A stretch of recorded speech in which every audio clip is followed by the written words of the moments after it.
Hello there and welcome to Creative Practice Part 1. In this first part we're going to have a look at scales and try and make our practice as musical as possible, once again to avoid that feeling that practice feels like homework. A reoccurring thing that I see in a lot of my pupils, and I was very guilty of it when I first picked up the guitar, is noodling up and down the scale that you happen to be practicing really fast, because it feels good when you play fast and noodle and shred and whatnot. That, in my humble opinion, is annoying to people. Nobody really wants to hear you go up and down a scale, just up and down at 100 miles an hour. While you're practicing this, your family members, parents, brothers, sisters have to listen to it. And one thing that I particularly enjoyed when I was first playing is when I would learn a scale and just noodle around it. I wasn't thinking, and I'd accidentally be playing a melody that was maybe okay, and somebody might say to me, "Oh, that was good. What was that you played?" And I said, "I have no idea. I just made it up."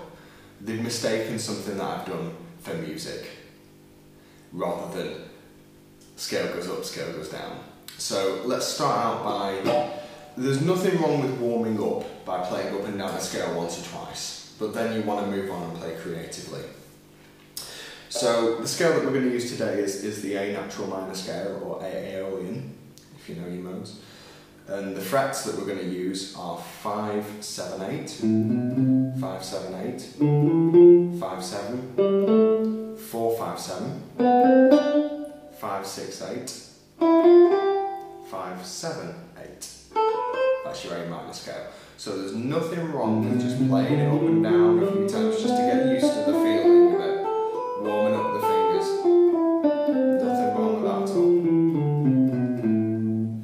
But then I'm going to offer you some ways to make that much more creative. Very, very simply, what you can do is make some of the notes longer than others. Some short notes, some long notes. It's going to stop sounding like a scale so much. I'm just going to go up and down, not going to do anything. It's just making them longer and shorter.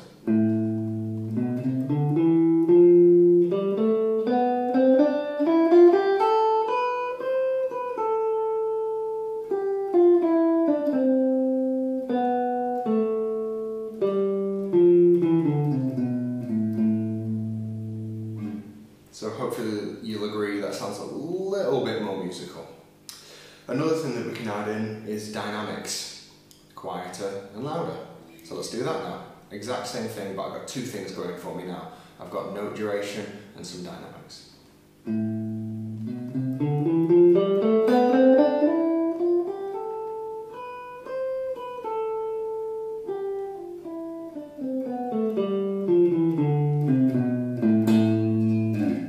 Hopefully you can hear that.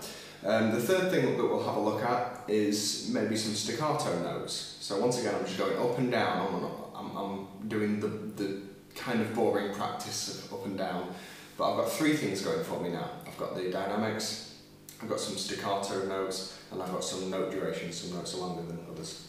Here we go.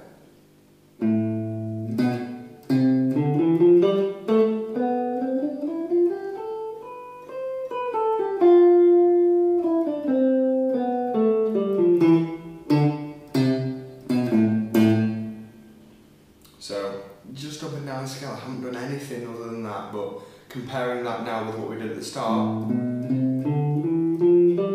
you'll see how, hopefully I've convinced you that that is really not fun to listen to. Another thing you can do is look at playing a little bit more lyrically while still just going up or down.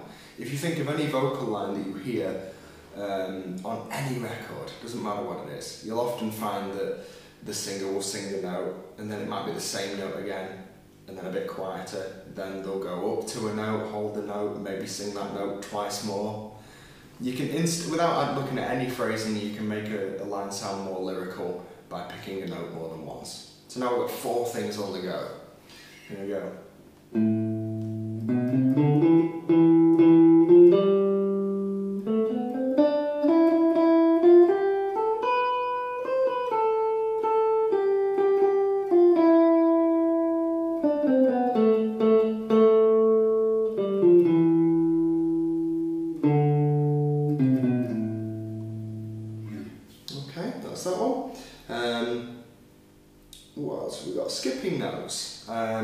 still going up or down, but now I'm going to skip some notes. Rather than have them all in no order, that can often make something sound like a scale because you're just going up and down. So if we must go up and down in the name of practice, by missing some notes we can make it sound a little bit more musical as well.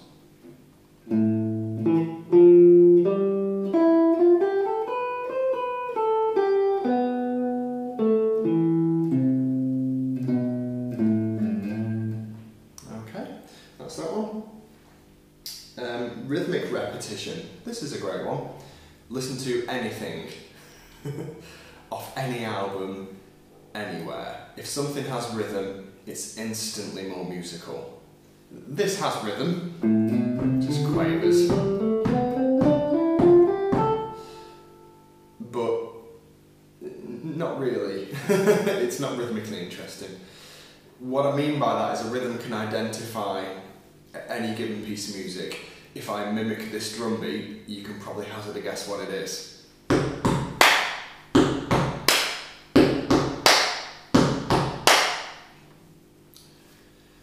Write in the descriptions what you think that is. Shame on you if you didn't get it.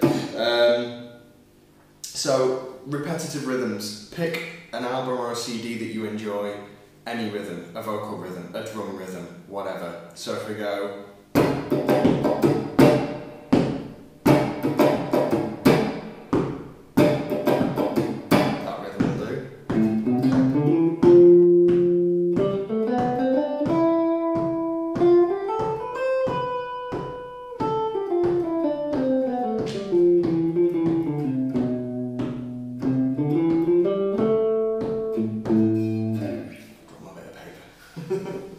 Rhythm. What else have we got? We've not really done any stylistic techniques, any slides or anything. We've just done the mundane, boring practice of going up and down. What else have I written here? Similar things like that rhythm. If I take that again, after you've maybe heard that rhythm twice, it becomes a bit boring.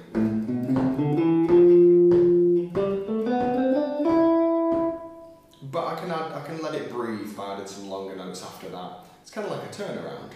If you listen to any of your favourite riffs, they're generally in bars of 4. You'll hear the riff 3 times, then some sort of turnaround. Rock Thing, Enter Sandman by Metallica.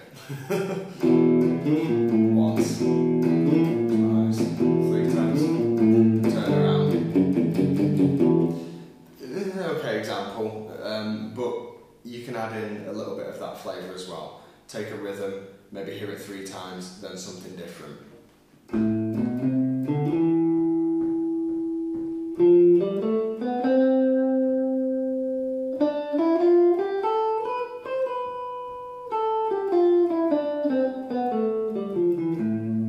There we go, not the best example, but you get the idea. The key to this is that I've written out a list of what I wanted to go over for this lesson, but I've not planned any licks. I've done it exactly the way I would practice, aiming to make everything sound good, aiming to be kind of spontaneous and have what is in here come out. That way I'm engaged in my practice, I'm actually thinking about it. And even though for this first lesson I'm just going up and down, hopefully it's a little bit more like music. The end goal is to have somebody who's here in earshot of you go, oh, what was that you were playing? You want them to think of your basic practice as musical. You know, I'd rather give you little nuggets of information like this. It's that old saying, if you give a man if you give a man a fish for a day, he can eat. If you teach a man how to fish, he can eat for a lifetime. So that's what this series is going to be aimed at. Forgive my rambling. I hope that's been of use to you. Please subscribe and comment in the comments. Leave suggestions, something that you'd like to see in an upcoming video. All the very best, and I hope this first lesson serves you well.